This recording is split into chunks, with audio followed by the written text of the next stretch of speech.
he wins, then I gotta vote. Right. Yeah. Because he can't win. That Project 2025 shit, we can't be doing No, that. it isn't even about that. He is twisted. Like, there is something wrong with him. I mean, I remember, listen, I'm 53. I remember when he was on Oprah. Yeah. I remember when he was always in the background of Bill and Hillary. Like, in the background. You would always see him at parties or whatever in the background. You know? Like, he was a joke. He, he was on a TV show. Prices. Yeah. Fire. You're fired. Yeah. I mean, he was literally a joke, and he's still a clown. Yes. He was never really president. It was the people behind him. They just push him out there and let him speak. That's why they want him to be president again. Because he's causing just a riot. He's inciting the riot, so they want him. That's why they won't let him. They won't put him away after all these fucking felonies he's got. He couldn't even run his businesses. He ran them all into the ground. President, you can't get a job. You can't vote. What? Right. Yeah. And that is insane to me. It doesn't make any sense. Businesses, they all went bankrupt. And then all these Republicans when they pro-life, but they killed Marcellus. That part. We pro-life though. Part. Yeah. And that family begged. Mm-hmm. The family, didn't the victim's family? They told him not to do it. And they still went ahead and did it. Innocent man. You're pro-life, but you let people have guns that aren't for hunting anything but people. Oh my gosh. So, like... You're pro-life, but you want to put people in an electric chair. That's crazy. You're pro-life, but you're all about... The gun thing really got me too. Pharmaceuticals. I was on a meeting and the lady was like... Three people came up to my property in a car and they were acting rowdy. So I pulled out my gun and I fired some warning shots and I pointed the gun at them, told them to get off my property. And I was like, wait a minute, they were acting rowdy. It sounded like you were acting rowdy because you have the fucking gun. They were probably lost. Right. That's not just like run-of-the-mill topic of conversation type shit. And that's the thing that, why present day it freaks me out when I am lost, that I won't turn in people's driveways. Me either. I refuse.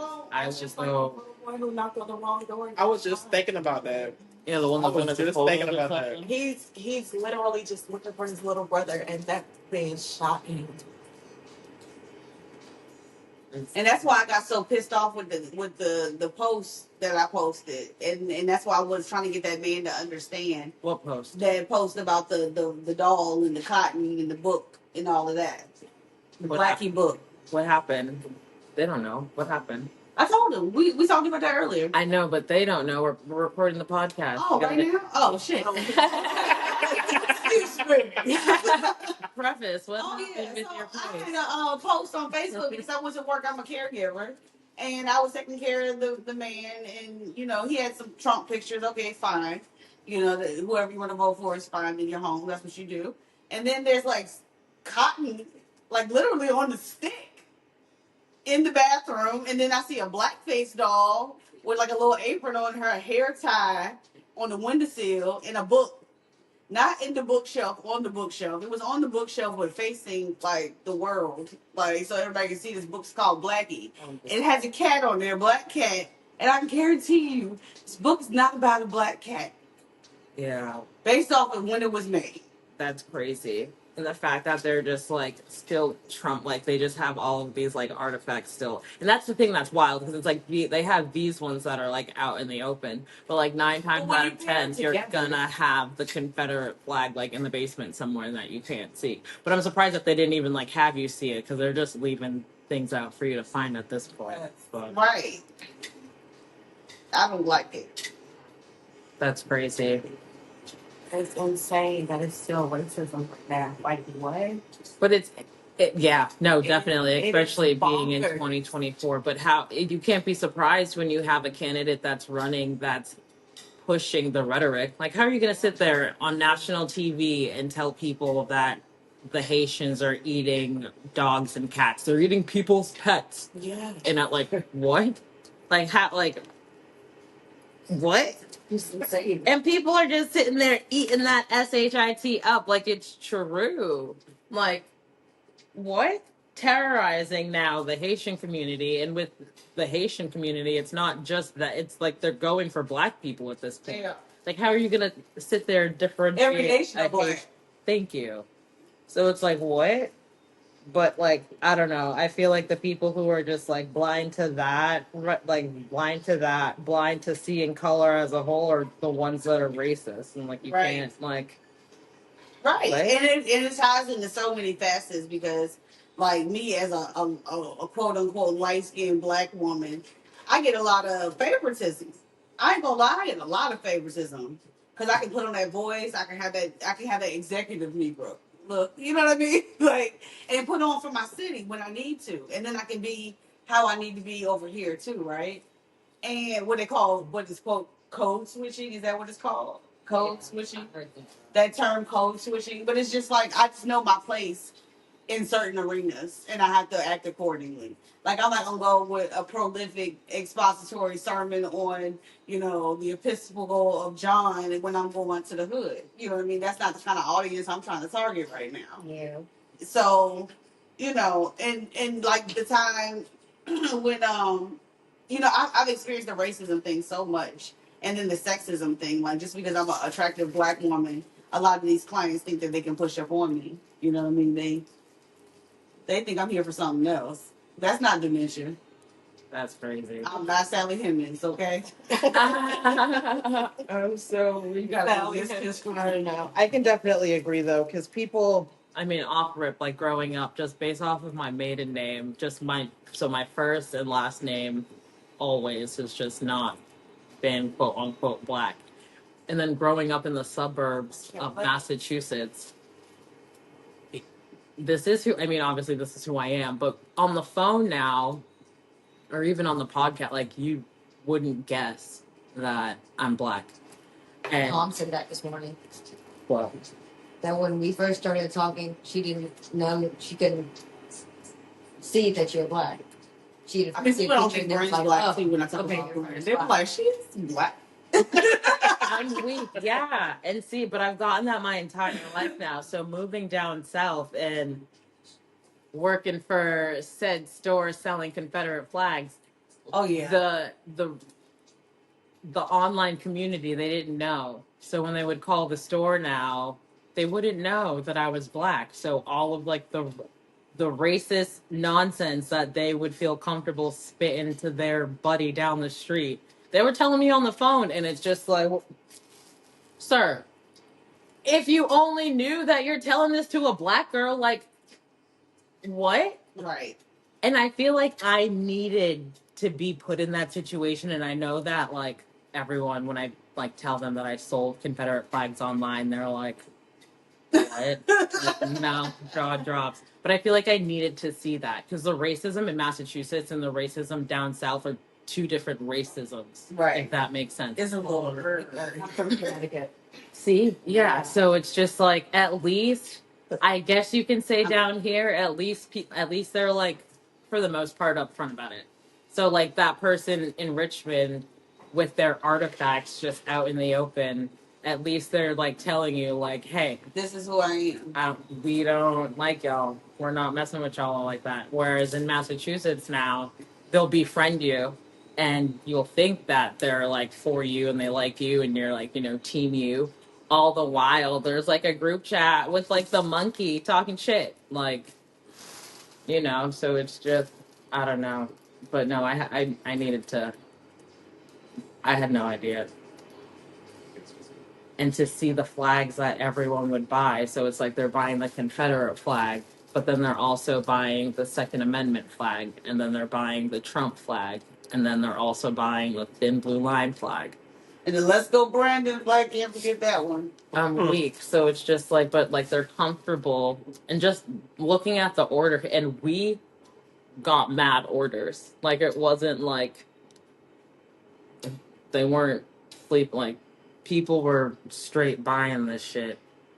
And I don't know, people are more comfortable slapping that thin blue line flag on their car than they are that Confederate flag. So I don't know. You just gotta know who's for you. I get. Well, I mean, you can't really even know who's for you. But with Project 2025 and that whole like, I can't. So I understand not wanting to vote, but like you had said, the lesser of two evils. But you Trump camp. Yeah. I'm not. I've kind of removed myself from watching the news and for like the last bit. Can you give me a breakdown of exactly what that 2025 thing is? Okay, so Project 2025, I even just know like bits and pieces of it, but it's a 900-page document essentially by the Heritage Foundation, and that's all of Trump's people. So for him to say that he doesn't know what it is, it's like it's everyone that's affiliated with you that was under like your branch and like all of that, but they've compiled this document to have enacted when he starts presidency. So essentially like the dictatorship of him being like dismissed of like the charges that he's facing, like that would be like pardoned. He So- wants to end. If I may, I have a comprehensive list. Oh, please, Please. take the floor. All right. Hi, I'm Tavania. No. I was gonna say it feels like we're in a meeting. Right. Project 2025, end no fault divorce. Complete ban on abortions without exceptions, ban contraceptions, additional tax for corporations and the 1%, higher taxes for the working class, elimination of unions and worker protections, raise the retirement age, cut Social Security, cut Medicare in the Affordable Act, raise drug prescription prices, eliminate the Department of Education, use public taxpayer money for private religious schools, teach Christian religious beliefs in public schools, end free and discounted school lunch programs, end civil rights and DEI protections in government, ban African American and gender studies in all levels of education, ban books and curriculum about slavery, ending climate and climate protections, increase Arctic drilling, deregulate big business in the oil industry, promote and expedite capital punishment, end marriage equality, condemn single mothers while promoting only traditional families, defund the FBI and Homeland Security, use the military to break up domestic protests, mass deportation of immigrants and incarceration camps, end birthright citizenship, ban Muslims from entering the country, eliminate federal agencies like the FDA, EPA, NOAA, and more, continue to pack the Supreme Court and lower courts with right-wing judges. So Project 2025 is very deep. That's wonderful. Yeah. So that's basically complete chaos. Yeah. Yeah.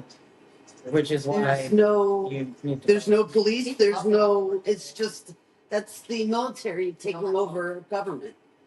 That's the dictatorship. They told us. Yeah, when they say they're trying to break up the protest with the military, well, we can't even protest no more.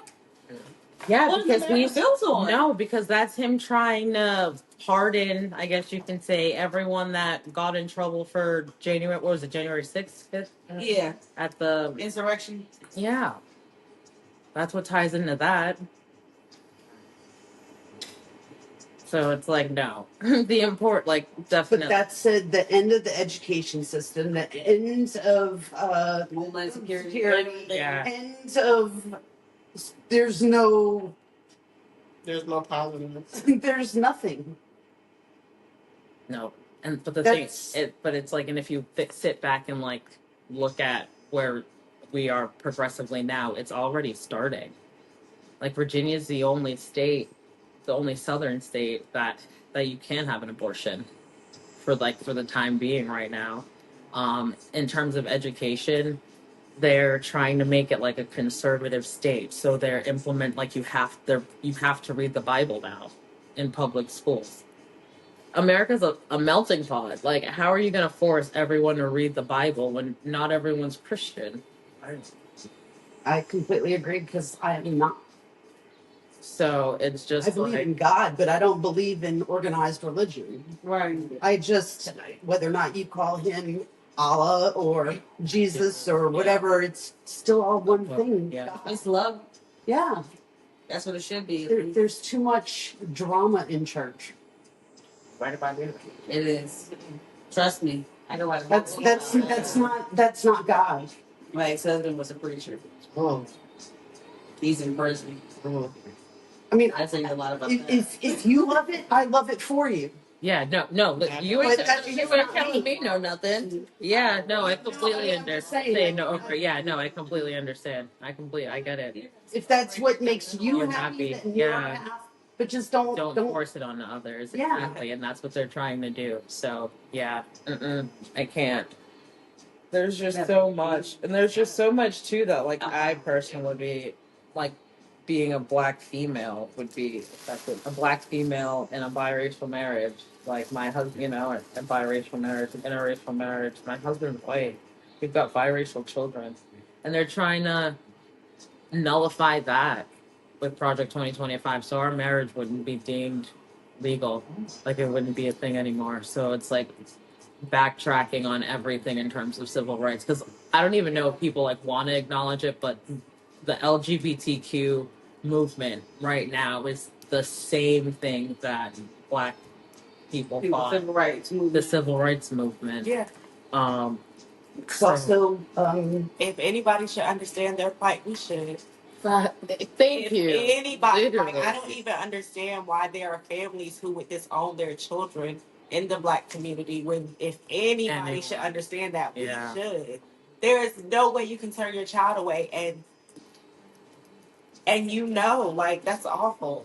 I was brought up Jewish, and I felt the same kind of anti-Semitism, and I had hid it for most of my life and didn't tell people because I felt like I would be made fun of. So everybody says the whole Merry Christmas and all that, and I never said that I was Jewish.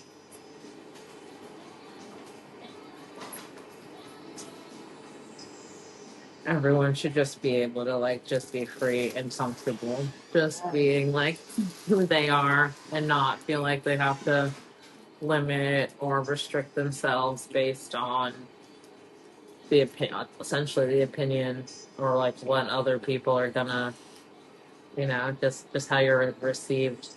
I just don't understand why people can't just mind their business and Yeah. like, as long as you're not causing havoc in the world, live your life however you choose to live it. As long as it's not destructive or harmful to others. Fact. Yeah. Just live your life. But on that note, that's a good place to cap off. Make sure you do go vote. We went to go see Kirk Franklin last night, and they said we need souls to the polls. So I need my Stonies to the polies too, I guess. Thanks for coming to this episode of MJ's Garden Chat.